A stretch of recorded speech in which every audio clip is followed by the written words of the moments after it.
రెడ్డిని ఒకటే అడుగుతున్నా, నీకు నిజంగా ఎన్టీ రామారావు గారి మీద ప్రేమ ఉందా? ఓట్ల కోసం తప్ప 2 ఏళ్ళు ఎన్టీ రామారావు ఎందుకో యాదికి రాలేదు. ఎన్టీ రామారావు గారి విషయంలో కాంగ్రెస్ పార్టీ చేసింది ఏందో తెలుసా మీకు? 2004లో అప్పటిదాకా శంషాబాద్ విమానాశ్రయం పేరు ఎన్టీఆర్ విమానాశ్రయం అని ఉండే. కాంగ్రెస్ రాగానే ఎన్టీఆర్ పేరు రద్దు చేసిన మాట వాస్తవం కాదా? ఎన్టీఆర్ పేరు తీసేసి రాజీవ్ గాంధీ పేరు పెట్టింది నీ దిక్కుమాలిన కాంగ్రెస్ పార్టీ కాదా రేవంత్ రెడ్డి? అసలు నీకు తెలుసా ఎన్టీఆర్ నీ పార్టీ ఎట్లా అవమానించిందో?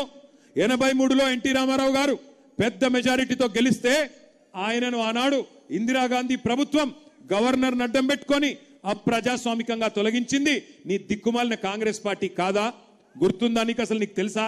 అప్పుడు నువ్వు యాడున్నావో ఏ పార్టీలు ఉన్నావో ఎవరికి తెలియదు. ఇవాళ ఈయనకు ఎన్టీ రామారావు గారి మీద తెగ ప్రేమ పొంగుతున్నది.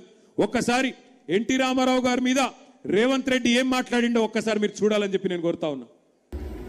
84లో ఎన్టీ రామారావు గారు తిరిగి ముఖ్యమంత్రి అయిన తర్వాత వారు ఏమనుకున్నారంటే నేను దైవాంశ సంభూతుడిని, కృష్ణుడిని నేనే, రాముడిని నేనే, ఇంద్రుడిని నేనే, చంద్రుడిని నేనే, అందరు కలిసి మీరు నా పాదాలకు మొదలిల్లండి అని చెప్పి ప్రజాస్వామ్య స్ఫూర్తికి విరుద్ధంగా. అర్థమైందా అసలు కథ?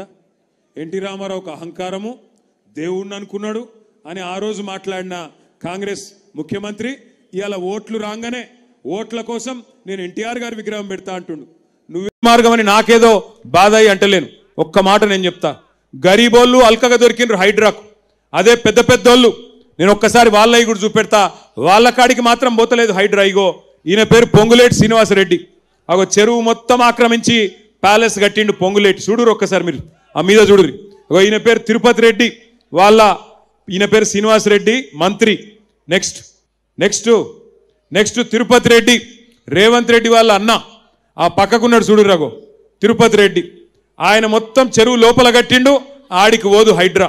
ఇక వివేక్ అని ఇంకో మంత్రి, ఆయన చెరువులనే కట్టిండు, ఆయన కాడికి ఓదు హైడ్రా. అగో ఆ పక్కన పట్నం మహేందర్ రెడ్డి, ఆయన చీఫ్ విప్. అగో మొత్తం తాలాబ్ మధ్యలో కట్టిండు, చెరువు మధ్యలో కట్టిండు, ఆడికి ఓదు హైడ్రా. ఆ పక్కన ఆరికపూడి గాంధీ గారు, శేర్లింగంపల్లి ఎమ్మెల్యే గారు 11 ఎకరాలు కబ్జా పెడితే దగ్గర ఉండి హైడ్రా వాళ్ళు దానికి రేకులేసి మంచిగా సౌలత్ చేసి ఆయనకు మాత్రం చూసుకొని వచ్చారు.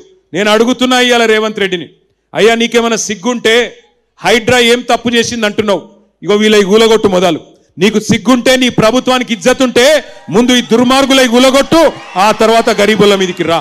హైదరాబాద్ లో గరీబోడు తేరగా దొరికిండు, బలిసినోడు మాత్రం నీకు కనలబడతలేడా?